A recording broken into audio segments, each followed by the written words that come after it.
ರಾಜಧಾನಿ ಬೆಂಗಳೂರಿನ ಟ್ರಾಫಿಕ್ ದಟ್ಟಣೆಯನ್ನು ಕಮ್ಮಿ ಮಾಡೋದಕ್ಕೆ ಟನಲ್ ಪ್ರಾಜೆಕ್ಟನ್ನು ಕೈಗೆತ್ಕೊಂಡಿದೆ ಸರ್ಕಾರ. ಅದರಲ್ಲೂ ಮುಖ್ಯವಾಗಿ DCM DKಶಿ ಅವರು ಟನಲ್ ಪ್ರಾಜೆಕ್ಟನ್ನು ಮಾಡಿಯೇ ತೀರ್ತೀನಿ ಅನ್ನೋ ರೀತಿಯಲ್ಲಿ ಒಂದು ರೀತಿ ಪಣವನ್ನು ತೊಟ್ಟಿದ್ದಾರೆ. ಆದರೆ ಇದಕ್ಕೆ ಸಾಕಷ್ಟು ವಿರೋಧಗಳು ಕೂಡ ವ್ಯಕ್ತವಾಗ್ತಾ ಇದೆ. ಇಲ್ಲಿ ತನಕ ನಾವು ಜಿಯಾಲಜಿಸ್ಟು ಹಾಗೆ ಮತ್ತೊಂದು ಕಡೆ ಸಂಸದ ತೇಜಸ್ವಿ ಸೂರ್ಯ ಅವರ ಒಂದು ಮಾತುಗಳು ಇದೆಲ್ಲದನ್ನು ಕೂಡ ಕೇಳಿದ್ದೀವಿ. ಪ್ರಮುಖವಾಗಿ ಲಾಲ್ಬಾಗು ಮತ್ತು ಸ್ಯಾಂಕಿ ಕೆರೆಗೆ ದೊಡ್ಡ ಅಪಾಯ ಇದೆ ಅಂತ ಹೇಳಿ ಈ ಹಿಂದಿನಿಂದನೂ ಕೂಡ ಮಾತುಗಳು ಕೇಳಿ ಬರ್ತಾ ಇದೆ. ಜನ ವಿರೋಧಿ ಕೂಡ ಈ ಪ್ರಾಜೆಕ್ಟಿಗೆ ಇರುವಂಥದ್ದು. ಇನ್ನು ನಮಗೆ ಇದರ ಬಗ್ಗೆ ಮಾತಾಡೋದಕ್ಕೆ ಇತಿಹಾಸ ತಜ್ಞರಾದಂತಹ ಸುರೇಶ್ ಮುನ್ ಅವರಿದ್ದಾರೆ. ಅವ್ರ ಹತ್ರ ಮಾತಾಡ್ಸ್ಕೊಂಡು ಹೋಗೋಣ. ಯಾಕಂದ್ರೆ ಲಾಲ್ಬಾಗ್ನಲ್ಲಿರುವಂತಹ ಒಂದು ಶಿಲಾಪದರ ಇದು ಎಷ್ಟು ಮುಖ್ಯ ಆಗುತ್ತೆ, ಇದಕ್ಕೇನಾದರೂ ಟನಲ್ ಪ್ರಾಜೆಕ್ಟ್ನಿಂದ ಅಪಾಯ ಆಗುತ್ತಾ, ಇದೆಲ್ಲದರ ಬಗ್ಗೆ ಬೆಳಕು ಚೆಲ್ಲಲಿಕ್ಕೆ ಖ್ಯಾತ ಇತಿಹಾಸಕಾರರೇ ನಮ್ಮ ಜೊತೆ ಇದ್ದಾರೆ. ಅವರನ್ನ ಮಾತಾಡ್ಸೋಣ. ಸುರೇಶ್ ಮುನ್ನ ಸರ್, ನಮಸ್ತೆ. ನಮಸ್ತೆ. ಈಗ ಟನಲ್ ಪ್ರಾಜೆಕ್ಟು ಸಾಕಷ್ಟು ಚರ್ಚೆಗಳಿಗೆ ಗ್ರಾಸವಾಗಿದೆ. ಟನಲ್ ಪ್ರಾಜೆಕ್ಟನ್ನು ಮಾಡಬೇಕು, ಅದಕ್ಕೆ 16 ಎಕ್ಸಿಟ್ ರ್ಯಾಂಪ್ಗಳೇನಿದೆ ಅದರಲ್ಲಿ ಒಂದು ಲಾಲ್ಬಾಗು ಸ್ಯಾಂಕಿ ಕೆರೆ ಅಂತೆಲ್ಲ ಮಾತುಗಳು ಕೇಳಿ ಬರ್ತಾ ಇದೆ. ಸ್ಯಾಂಕಿ ಕೆರೆ ಮತ್ತೊಂದು ಕಡೆ ಲಾಲ್ಬಾಗಿಗೂ ಕೂಡ DCM DKಶಿ ಅವರು ವಿಸಿಟನ್ನು ಕೊಟ್ಟು ನಾವು ಯಾವುದೇ ರೀತಿಯಾಗಿ ಅಪಾಯ ಆಗದೇ ಇರೋ ರೀತಿಯಲ್ಲಿ ಪ್ರಾಜೆಕ್ಟನ್ನು ನಿರ್ಮಾಣ ಮಾಡ್ತೀವಿ ಅಂತ ಹೇಳಿದ್ದಾರೆ. ಆದರೆ ಅಪಾಯ ಇದ್ದಿದ್ದೆ ಅನ್ನೋ ಮಾತುಗಳು ಕೇಳಿ ಬರ್ತಾ ಇದೆ. ನಿಮ್ಮ ಪ್ರಕಾರ ಇದನ್ನು ಹೇಗೆ ನೋಡ್ತೀರಾ ಸರ್? ಹೌದು. ಲಾಲ್ಬಾಗಿನ ಒಂದು ಇತಿಹಾಸವನ್ನು ತೆಗೆದುಕೊಂಡ್ರೆ ನಮಗೆ ಅದರದ್ದು ಪ್ರಾಮುಖ್ಯತೆ ಎಷ್ಟು, ನಾವು ಮತ್ತು ಅದರ ಇತಿಹಾಸವನ್ನು, ಅದಕ್ಕಿರ್ತಕ್ಕಂಥ ಒಂದು ಪ್ರಾಕೃತಿಕವಾಗಿರ್ತಕ್ಕಂಥ ಸೌಂದರ್ಯವನ್ನು ಯಾವುದೇ ಒಂದು ಪ್ರಾಜೆಕ್ಟಿನಲ್ಲಿ ಮಾಡದೆ ಉಳಿಸ್ಕೊಳ್ಬೇಕು ಅನ್ನೋದು ಬಹಳ ಮುಖ್ಯವಾದಂಥ ಸಂಗತಿ. ಅದಕ್ಕೆ ಈ ಟನಲ್ ಪ್ರಾಜೆಕ್ಟು ಸಹ ಬರುತ್ತೆ. ಬಹಳ ಮುಖ್ಯವಾಗಿ ಈ ಟನಲ್ ಪ್ರಾಜೆಕ್ಟು ಲಾಲ್ಬಾಗ್ನಲ್ಲಿ ಸಿದ್ದಾಪುರ ಗೇಟಿನ ಕಡೆಯಿಂದ ಬರುತ್ತೆ. ಸಿದ್ದಾಪುರ ಗೇಟಿಗೆ ಬಹಳ ಹತ್ತಿರದಲ್ಲೇ ಇರ್ತಕ್ಕಂಥದ್ದು ಲಾಲ್ಬಾಗ್ನಲ್ಲಿ ಭೂಮಿಯಿಂದ ಮೇಲ್ಗಡೆ ಬಂದಿರತಕ್ಕಂಥ ಬಹಳ ಬೃಹದಾಕಾರವಾಗಿರ್ತಕ್ಕಂಥ ಒಂದು ಬಂಡೆ. ಇದು ಕೇವಲ ಬಂಡೆ ಅಲ್ಲ, ಒಂದು ಇದನ್ನು 1975ನಲ್ಲಿ ಜಿಯೋಲಾಜಿಕಲ್ ಸರ್ವೆ ಆಫ್ ಇಂಡಿಯಾ ಅವರು ಇದನ್ನು one of the rare geological national monument, ಅದು ನಮ್ಮ ದೇಶದಲ್ಲೇ ಒಂದು ಅಪರೂಪವಾಗಿರ್ತಕ್ಕಂಥ ನ್ಯಾಷನಲ್ ಮಾನ್ಯುಮೆಂಟ್ ಅಂತ ಡಿಕ್ಲೇರ್ ಮಾಡಿದ್ದಾರೆ. ಹೀಗಾಗಿ ಅದು ಒಂದು ನ್ಯಾಷನಲ್ ಮಾನ್ಯುಮೆಂಟ್, ಅದನ್ನು ಡಿಸ್ಟರ್ಬ್ ಮಾಡಬಾರ್ದು. Point number 1. Point number 2, again geologist ಪ್ರಕಾರ ಈ ನಮ್ಮ ಇಡೀ ಬೆಂಗಳೂರು ಇದೆಯಲ್ಲ, ಅದು ಒಂದು ಬಹಳ ಹಾರ್ಡಾಗಿರ್ತಕ್ಕಂಥ ಶಿಲಾಪದರದ ಮೇಲೆ ಕಟ್ಟಲ್ಪಟ್ಟಿದೆ ಅಂತ. ಆ ಶಿಲಾಪದರದ ಒಂದು ಭಾಗ ಇಲ್ಲಿ ಲಾಲ್ಬಾಗ್ನಲ್ಲಿ ಮೇಲ್ಗಡೆ ದೊಡ್ಡ ಬಂಡೆಯ ಆಕಾರದಲ್ಲಿ ಬಂದಿದೆ. ನೀವು ಅದನ್ನು ಹಕ್ಕೊಂಡು ಹೋಯ್ತು ಅಂತಂದರೆ ಬೆಂಗಳೂರಿನ ಬಹುತೇಕ ಕಡೆಗಳಲ್ಲಿ ನೀವು ಈ ಶಿಲಾಪದರವನ್ನು ನೀವು ಕಾಣ್ಬೋದು.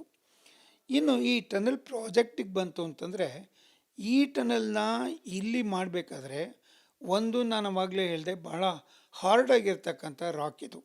ಇದನ್ನು ಕೊರಿಬೇಕಾದ್ರೆ ಬಹಳ ಬಹಳ ಕಷ್ಟ ಇದೆ. ಇದನ್ನು ನಮ್ಮ ಈ ಮೆಟ್ರೋ ರೈಲ್ಗೆ ಸುರಂಗ ಮಾರ್ಗಗಳನ್ನು ಮಾಡಬೇಕಾದ್ರೆ ಅವರು ಬಹಳಷ್ಟು ಅನುಭವಿಸಿದ್ದಾರೆ. ಫಾರ್ ಎಕ್ಸಾಂಪಲ್, ಸಿಟಿ ಮಾರ್ಕೆಟ್ ಹತ್ರ metro station, underground metro station ಮಾಡಬೇಕಾದ್ರೆ ಹೆಲನ್ ಅಂತ ಒಂದು ತಂದರು, ಅದಾಗಲಿಲ್ಲ, ಇನ್ನೊಂದೊಂದು ತಂದರು, 2-3 ಡ್ರಿಲ್ಲಿಂಗ್ ಮೆಷಿನ್ಸ್ನ ತಂದು ಅವುಗಳು ಕೆಟ್ಟೋಗಿ ಕೊನೆಗೆ ಏನೇನೋ ಮಾಡಿ ಮುಗಿಸಿದ್ರು ಅಂತ ಇಟ್ಕೊಳ್ಳಿ. ಆದರೆ ಆ ಪ್ರಾಜೆಕ್ಟ್ ಎಷ್ಟು ಕಷ್ಟ ಅನ್ನೋದು ನಮಗೆ ಅಂಡರ್ಗ್ರೌಂಡ್ ಮೆಟ್ರೋ ಸ್ಟೇಷನ್ ಮಾಡಬೇಕಾದ್ರೆ ಬೆಂಗಳೂರಿನಲ್ಲಿ ನಾವು ಯಾವುದೇ ಅಂಡರ್ಗ್ರೌಂಡ್ ಪ್ರಾಜೆಕ್ಟ್ ತೊಗೋಬೇಕಾದ್ರೆ ಕಷ್ಟ ಇದೆ ಅನ್ನೋದನ್ನ ಆವಾಗಲೇ ಗೊತ್ತಾಗಿತ್ತು. ಜೊತೆಗೆ ಯಾವಾಗ ರಾಕ್ ತುಂಬ ಹಾರ್ಡ್ ಆಗುತ್ತೆ ಆವಾಗ ನೀವು ಏನೋ ಮಾಡಿ ತಂತ್ರಜ್ಞಾನ ಯೂಸ್ ಮಾಡಿ ಕೊರಿಬಹುದು. ಎಷ್ಟು ರಾಕ್ ಹಾರ್ಡ್ ಆಗುತ್ತೋ ಅಷ್ಟು ಕೊರಿಬೇಕಾದ್ರೆ ವೈಬ್ರೇಷನ್ಸ್ ಕ್ರಿಯೇಟ್ ಆಗುತ್ತೆ. ಆ ವೈಬ್ರೇಷನ್ಸಿಂದ ಏನಾಗುತ್ತೆ, ಅದರ ಮೇಲ್ಗಡೆ ಮೇ ಬಿ ಒಂದು 10 ಅಡಿ 20 ಅಡಿ ಮೇಲ್ಗಡೆ ಇರ್ತಕ್ಕಂಥ ಬಿಲ್ಡಿಂಗ್ಗಳಿಗೆ ಡ್ಯಾಮೇಜ್ ಆಗೋ ಸಾಧ್ಯತೆ ಇರುತ್ತೆ.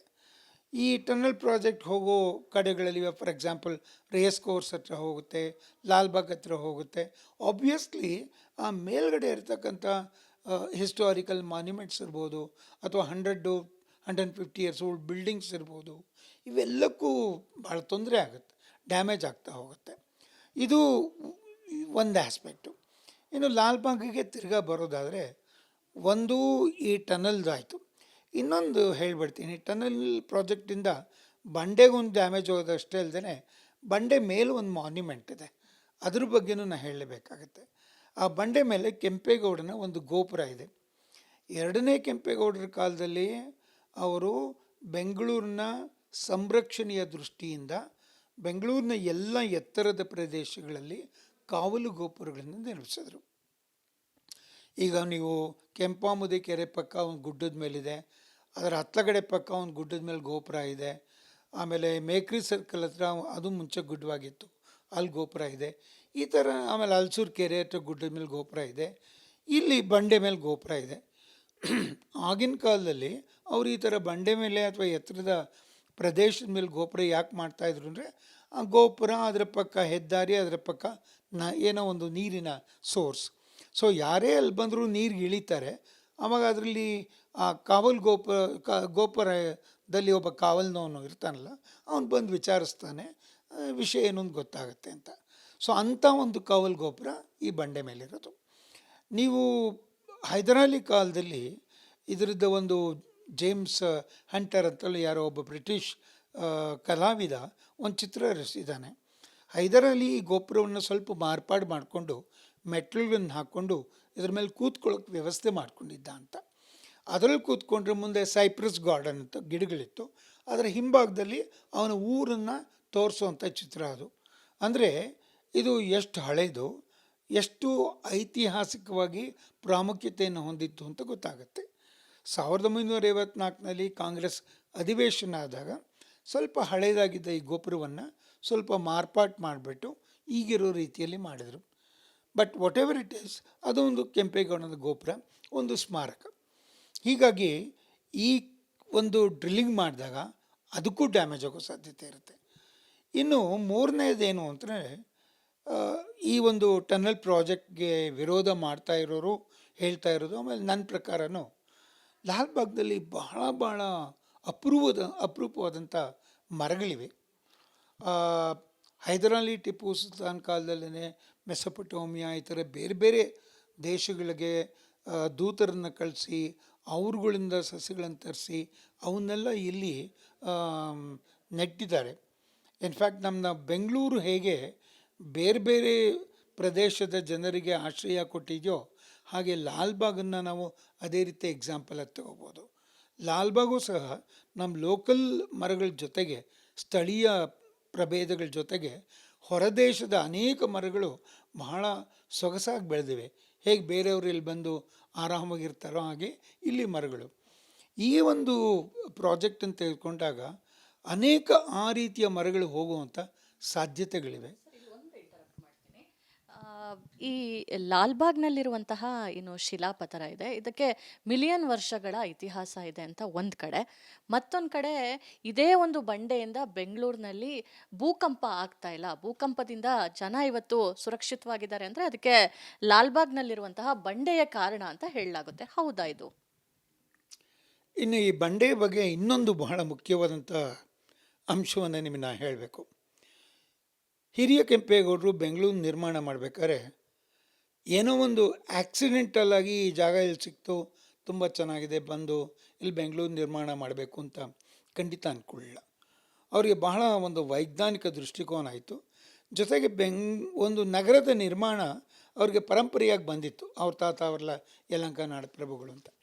ಸೊ ಹೀಗಾಗಿ ಇಲ್ಲಿಗೆ ಬಂದಾಗ ಅವರಿಗೆ ಬಹಳ ಮುಖ್ಯವಾಗಿ ಕಂಡದ್ದೇನು ಅಂದರೆ, ಬೆಂಗಳೂರಿನ ಈ ಕೆಳಗಡೆ ಬಹಳ ಗಟ್ಟಿಯಾಗಿರ್ತಕ್ಕಂಥ ಬಂಡೆ ಇದೆ ಅಂತ. ಆ ಬಂಡೆಯ ಒಂದು ಮೇಲಿನ ರೂಪನೇ ಇದು ಅಂತ ಹೇಳಿದೆ. ಇದನ್ನು ಜಿಯಾಲಜಿಸ್ಟು ಸ್ಟಡಿ ಮಾಡಿ ಏನು ಹೇಳ್ತಾರೆ ಅಂದರೆ, ಇವಾಗ ಸಾಮಾನ್ಯವಾಗಿ ಭೂಕಂಪ ಆಗಬೇಕಾದ್ರೆ ಭೂಮಿಯ ಒಳಗಡೆ ಇರ್ತಕ್ಕಂಥ ಶಿಲಾಪದರಗಳು ಒಂದಕ್ಕೊಂದು ಬಂದು ಘರ್ಷಣೆಯಾದಾಗ ಆ ಘರ್ಷಣೆಯಿಂದ ಉಂಟಾಗ್ತಕ್ಕಂಥ ಪ್ರಭಾವಕ್ಕೆ ಒಳಗಾಗಿ ಅದು ಪ್ರಮಾಣ ಕಡಿಮೆ ಇದ್ದರೆ ಕಂಪನ ಆಗುತ್ತೆ, ತುಂಬ ದೊಡ್ಡ ಪ್ರಮಾಣ ಇದ್ದರೆ ಕಂಪ ಆಗುತ್ತೆ. ಟ್ರೆಮರ್ಸ್ಗೂ ಅರ್ಥ್ಕ್ವೇಕ್ಗೂ ವ್ಯತ್ಯಾಸ ಇದೆ. ಸಣ್ಣ ಪ್ರಮಾಣದ ಕಂಪನ ಆದರೆ ಅದನ್ನು ಟ್ರೆಮರ್ಸ್ ಅಂತೀವಿ, ದೊಡ್ಡ ಪ್ರಮಾಣದಲ್ಲಾದರೆ ಅದನ್ನು ಕ್ವೇಕ್ ಅಂತ ಹೇಳ್ತೀವಿ, ಅರ್ಥ್ಕ್ವೇಕ್ ಅಂತ ಹೇಳ್ತೀವಿ. ನಮ್ಮ ಬೆಂಗಳೂರಿನ ಇತಿಹಾಸದಲ್ಲಿ ಆ ಥರ ಅರ್ಥ್ಕ್ವೇಕ್ ಆಗಿರುವಂಥದ್ದು ಎಲ್ಲೂ ನಮಗೆ ಮುಖ್ಯವಾಗಿ ಕಂಡುಬರಲ್ಲ. ಸಮ್ವೇರ್ ಇನ್ 740ನಲ್ಲೋ 1740ನಲ್ಲೋ ಯಾವಾಗಲೂ ಒಂದು ದಾಖಲೆ ಪ್ರಕಾರ ಒಂದು ಸಣ್ಣ ಟ್ರೆಮರ್ಸ್ ಆಗಿದೆ. ಅದು ಯಾವುದೋ ಒಂದು ಸಣ್ಣ ಪ್ರಮಾಣದ ರೀತಿಯಲ್ಲಿ. ಹೀಗಾಗಿ ಬೆಂಗಳೂರಿಗೆ ಈ ಬಂಡೆ ಇರೋದರಿಂದ ನಮಗೆ ಭೂಕಂಪದ ಭಯ ಇಲ್ಲ. ದಟ್ ಈಸ್ ದಿ ರೀಸನ್ ಯಾಕೆ ಹಿರಿಯ ಕೆಂಪೇಗೌಡರು ಬೆಂಗಳೂರನ್ನ ಕಟ್ಟಕ್ಕೆ ಇಲ್ಲಿ ಜಾಗ ಇದು ಮಾಡಿಕೊಂಡ್ರು ಅಂದರೆ, ಒಂದು ಭೂಕಂಪ ಆಗಲ್ಲ, ನೀರಿನ ಸೋರ್ಸ್ ಇದೆ, 3000 ಅಡಿ ಸಮುದ್ರದ ಮಟ್ಟದಿಂದ ಎತ್ತರ ಇದೆ, ತಂಪಾಗಿರುತ್ತೆ. ಇವೆಲ್ಲ ಅಂಶಗಳನ್ನು ಗಮನಿಸಿ ಅವರು ಬೆಂಗಳೂರನ್ನ ಕಟ್ಟೋದಕ್ಕೆ ಪ್ರಯತ್ನ ಪಟ್ಟಿದ್ರು. ಸೊ ಅಂಥ ಒಂದು ದೂರದೃಷ್ಟಿಕೋನದಿಂದ ಅವ್ರು ಮಾಡಿರ್ತಕ್ಕಂಥ ಈ ಬೆಂಗಳೂರನ್ನ ನಾವು ಅಭಿವೃದ್ಧಿಯ ಹೆಸರಿನಲ್ಲಿ ಅದನ್ನೆಲ್ಲ ನಾವು ಡಿಸ್ಟರ್ಬ್ ಮಾಡ್ಕೊಳ್ತಾ ಹೋದರೆ ಅಲ್ಟಿಮೇಟ್ಲಿ ಸಫರ್ ಆಗೋದು ನಾವೇನೆ. ಯಾಕೆಂದರೆ ಇದನ್ನು ನೀವು ಡ್ಯಾಮೇಜ್ ಮಾಡಿದಾಗ ಆಬ್ವಿಯಸ್ಲಿ ಆ ಒಳಗಡೆ ಇರ್ತಕ್ಕಂಥ ಶಿಲಾ ಪದರಕ್ಕೆ ಡ್ಯಾಮೇಜ್ ಆಗಿ ಅದರಿಂದ ಏನಾರು ಆಗೋ ಸಾಧ್ಯತೆ ಇರುತ್ತೆ. ನೀವಾಗಲೇ ಹೇಳ್ತಾ ಎಕ್ಸ್ಪ್ಲೈನ್ ಮಾಡಿದ್ರ ಕಂಪನ ಮತ್ತು ಭೂಕಂಪ ಎರಡಕ್ಕೂ ವ್ಯತ್ಯಾಸ ಇದೆ ಅಂತ.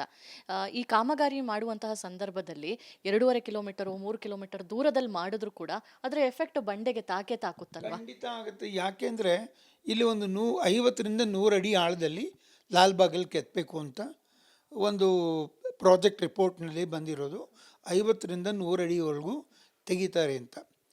ನೀವು ಅದನ್ನು ಮಾಡಬೇಕಾದ್ರೆ ನೋಡಿ, ಇವಾಗ ಎಲ್ಲಾದರೂ ಒಂದು ಈ ಗಣಿ ಮಾಡಬೇಕಾದ್ರೆ ಒಂದು ಇವಾಗ KRS ಫಾರ್ ಎಕ್ಸಾಂಪಲ್, ಅಲ್ಲೆಲ್ಲೋ ಗಣಿ ಮಾಡಬೇಕಾದ್ರೆ ಒಂದು ಬ್ಲಾಸ್ಟ್ ಮಾಡೋದಕ್ಕೆ ಒಂದು ಡೈನಮೈಟ್ ಇಟ್ಟರೆ ಅದು KRSಗೆ ಡ್ಯಾಮೇಜ್ ಆಗುತ್ತೆ ಅಂತ ಅಂದ್ಬಿಟ್ಟು ಆವಾಗ ಜನ ಅದನ್ನು ವಿರೋಧ ಮಾಡ್ತಾಯಿದ್ರು. ಸೊ ಎಲ್ಲೇ ನೀವು ಬಂಡೆಯನ್ನು ಬ್ಲಾಸ್ಟ್ ಮಾಡಿ, ಆಬ್ವಿಯಸ್ಲಿ ಬ್ಲಾಸ್ಟ್ ಮಾಡಲೇಬೇಕು, ಇವರು ಒಂದು ಕೊರ್ಕೊಂಡು ಹೋಗಲೇಬೇಕು. ಆ ಕೊರಿಬೇಕಾದ್ರೆ ನಾನು ಆವಾಗಲೇ ಹೇಳಿದಾಗೆ ಎಷ್ಟು ಬಂಡೆ ಗಟ್ಟಿ ಇರುತ್ತೋ ಅಷ್ಟು ಅದರ ವೈಬ್ರೇಷನ್ ಎಫೆಕ್ಟ್ ಇರುತ್ತೆ. ಆಬ್ವಿಯಸ್ಲಿ ಆ ವೈಬ್ರೇಷನಿನ ತರಂಗಗಳು ಈ ಮಾನ್ಯುಮೆಂಟ್ನ ಡಿಸ್ಟರ್ಬ್ ಮಾಡೋದಕ್ಕೆ ಖಂಡಿತವಾಗ್ಲೂ ಸಾಧ್ಯ ಇರುತ್ತೆ. Because they are going very close to this ಬಂಡೆ. ಬಹುಶಃ ಒಂದು ಸ್ವಲ್ಪ ಭಾಗ ಈ ಬಂಡೆಯನ್ನು ಕೊರ್ಕೊಂಡು ಹೋಗ್ಬೋದು ಅವರು. ಈ ಬಂಡೆನ ಹಿಂಗೆ ಕೊರೆದ್ರೆ ನಮಗೆ ಮುಂದಿನ ದಿನಗಳಲ್ಲಿ ಭೂಕಂಪ ಆಗುವ ಸಾಧ್ಯತೆ ಬಿಕಾಸ್ ಭೂಕಂಪ ಆಗೋದಕ್ಕೆ ಇರ್ತಕ್ಕಂಥ ಟೆಕ್ನಿಕಲ್ ರೀಸನ್ಸು ಬೇರೆ, ಆ್ಯಸ್ ಐ ಟೋಲ್ಡ್ ಯು, ಪದರಗಳಿರ್ತಕ್ಕಂಥದ್ದು. ಆದರೆ ಅದರ ಕಂಪನದಿಂದ ಲಾಲ್ಬಾಗ್ನಲ್ಲಿ some heritage buildings are there. ಇವಾಗ ಫಾರ್ ಎಕ್ಸಾಂಪಲ್ ಈ ಬಂಡೆ ಹತ್ತಿರದಲ್ಲೇ ಒಂದು ಆರ್ಟಿಕಲ್ಚರ್ ಸೊಸೈಟಿದು ಹಳೇದೊಂದು ಬಿಲ್ಡಿಂಗ್ ಇದೆ, ಅದು ಹಾಗೆ ಇದೆ. ಆಮೇಲೆ ಅಲ್ಲಿ ಒಂದು ಲೈಬ್ರರಿ ಇದೆ, ಕೃಂಬಿಕಲ್ ಹೌಸ್ ಅಂತ ಅಂದ್ಬಿಟ್ಟು. ಆ ಥರದ್ದು ಕೆಲವೆಲ್ಲ ಹಳೆ ಬಿಲ್ಡಿಂಗ್ಗಳಿವೆ, ಕೆಲವು ಮಾನ್ಯುಮೆಂಟ್ಗಳಿವೆ. ಈ ವೈಬ್ರೇಷನ್ನಿಂದ ಆ ಮಾನ್ಯುಮೆಂಟ್ಗಳು ಡ್ಯಾಮೇಜ್ ಆಗ್ಬೋದು. ಡೆವಲಪ್ಮೆಂಟ್ಗೂ ಈ ಮಾನ್ಯುಮೆಂಟ್ಸು ಕಟ್ಕೊಂಡು ಏನಾಗಬೇಕು ಅಂತ ಕೆಲವರು ವಾದ ಮಾಡ್ಬೋದು. ನಾವು ಹಾಗೆ ಮಾಡ್ತಾ ಹೋದರೆ ನಮ್ಮ ಎಲ್ಲ ಹಳೆಯದನ್ನು, ನಮ್ಮ ಇತಿಹಾಸದ ಪುಟಗಳನ್ನು ನಾವು ಕಳ್ಕೊಳ್ತಾ ಹೋಗ್ತೀವಿ. And what do we give it hour next generation? ನಾವೇನು ಕೊಡೋಕ್ಕಾಗೋದಿಲ್ಲ. ಅದರಿಂದ ಒಂದು ಎಲ್ಲಕ್ಕಿಂತ ಹೆಚ್ಚಾಗಿ ವಿ ಕ್ಯಾನ್ ಡೂ ಅವೇ, ಅಂದರೆ ಟನಲ್ ಪ್ರಾಜೆಕ್ಟ್ ಇಲ್ಲದೇನೂ ಬೆಂಗಳೂರಿನಲ್ಲಿ ಬೇರೆ ಏನಾರು ಮಾರ್ಗ ಹುಡುಕಿ ಈ ಟ್ರಾಫಿಕ್ಕನ್ನು ಕಡಿಮೆ ಮಾಡ್ಬೋದು. ಇದರ ಮೂಲ ಕಾರಣ ಅವ್ರು ಕೊಡ್ತಾ ಇರೋದು ಟ್ರಾಫಿಕ್ಕನ್ನು ಕಡಿಮೆ ಮಾಡ್ತೀವಿ ಅಂತ. ಆಯಿತು, ಮುಂಚೆ ಮೆಟ್ರೋ ಮಾಡಿದಾಗ ಟ್ರಾಫಿಕ್ ಕಡಿಮೆ ಮಾಡ್ತೀವಿ ಅಂದರು, ಓವರ್ ಬ್ರಿಡ್ಜ್ಗಳು ಮಾಡಿದಾಗ, ಫ್ಲೈಓವರ್ಗಳು ಮಾಡಿದಾಗ ಟ್ರಾಫಿಕ್ ಕಡಿಮೆ ಮಾಡ್ತೀವಿ ಅಂದರು. ಟ್ರಾಫಿಕ್ ಕಡಿಮೆ ಮಾಡೋದಕ್ಕೆ ಇವುಗಳನ್ನು ಮಾಡೋದಕ್ಕಿಂತ ಬೇರೆಯಲ್ಲಿ ಇಲ್ಲಿ ಕಾರುಗಳ ನಂಬರನ್ನೇ ಕಡಿಮೆ ಮಾಡ್ತಕ್ಕಂಥದ್ದು, ವಿಪರೀತವಾಗಿ ಡೆವಲಪ್ಮೆಂಟ್ ಮಾಡಿ ಜನಗಳಿಂದ ಎಲ್ಲ ಕಡೆಯಿಂದಲೂ ಇಲ್ಲಿ ಬಂದು ಕರೆದು ಇಲ್ಲೇ ನೆಲೆಸಿ ಅಂತ ಹೇಳೋದು, ಇವೆಲ್ಲಕ್ಕೂ ಒಂದು ಕಡಿವಾಣ ಹಾಕಿದರೆ ಜನಸಂಖ್ಯೆ ಕಡಿಮೆ ಆಗಬೇಕು. ಯಾವಾಗ ಜನಸಂಖ್ಯೆ ಕಡಿಮೆ ಆಗುತ್ತೆ ನಮಗೆ ಬೇಸಿಕ್ ರಿಕ್ವಿಸಿಟ್ಸು ಅದರ ಅವಶ್ಯಕತೆ ಕಡಿಮೆ ಆಗುತ್ತೆ. ವಿ ಯೂಸ್ ಲೆಸ್ಸರ್ ಫ್ಲೈಓವರ್ಸ್, ರಸ್ತೆಗಳು. ನಾನು ಆಲ್ಮೋಸ್ಟ್ 70 to 73 ಅಂದರೆ ಒಂದು 50 ವರ್ಷದಿಂದ ಬೆಂಗಳೂರಲ್ಲಿದ್ದೀನಿ. 50 ವರ್ಷ ಹಿಂದೆ ನಾನು ಸೈಕಲಲ್ಲಿ ಬೆಂಗಳೂರಲ್ಲಿ JC ರೋಡಲ್ಲಿ ಅತ್ಲಗಡೆಯಿಂದ ಬರ್ತಾಯಿದ್ದೆ ಆರಾಮಾಗಿ. ಇವತ್ತು you can't even imagine of going on one side, ಯಾಕೆಂದರೆ ಪಾಪ್ಯುಲೇಷನು. ಸೊ ಹೀಗಾಗಿ ನಾವು ಈ ಥರ ಹೊಸದಾಗಿ ಪ್ರಾಜೆಕ್ಟನ್ನು ಹಾಕ್ಕೊಂಡು ಟ್ರಾಫಿಕ್ಕನ್ನು ಜಾಸ್ತಿ ಮಾಡ್ಕೊಳ್ಳೋಕೆ ಬದಲು the other alternative is reduce the traffic, reduce the population, and fix A boundary for the development. ಎಲ್ಲಿವರೆಗೂ ಡೆವಲಪ್ ಮಾಡ್ತಾ ಹೋಗ್ತೀರಾ? BCC ಇದ್ದಾಗ ನಮಗೆ ಕಡಿಮೆ ವಾರ್ಡ್ಸ್ ಇತ್ತು. ಆಮೇಲೆ 2007 BBMP ಮಾಡಿದಾಗ 198 ವಾರ್ಡ್ಸ್ ಆಯಿತು. ಈಗ 345 ವಾರ್ಡ್ಸ್ ಆಯಿತು. ಇನ್ನು 5 ವರ್ಷ ಆದಮೇಲೆ 800 wards. There is no end for this. ಇವಿಷ್ಟು ಖ್ಯಾತ ಇತಿಹಾಸಕಾರರಾದಂತಹ ಸುರೇಶ್ ಮುನವರ ಮಾತು. ಅಂದರೆ ಅಭಿವೃದ್ಧಿ ಖಂಡಿತ ಬೇಕು, ಆದರೆ ಅಭಿವೃದ್ಧಿಯಿಂದ ಪಾರಂಪರಿಕ ಕಟ್ಟಡಗಳು ಅಥವಾ ಪಾರಂಪರಿಕ ಸ್ಥಳಗಳಿಗೆ ಧಕ್ಕೆ ಆಗಬಾರ್ದು ಅನ್ನೋ ಒಂದು ವಿಚಾರವನ್ನು ಅವರು ಹೇಳಿದ್ದಾರೆ. ಕ್ಯಾಮ್ರಾ ಪರ್ಸನ್ ಶಿವಶಂಕರ್ ಜೊತೆ ದೀಪ್ತಿ ತೋಳ್ಪಾಡಿ, ರಿಪಬ್ಲಿಕ್ ಕನ್ನಡ, ಬೆಂಗಳೂರು.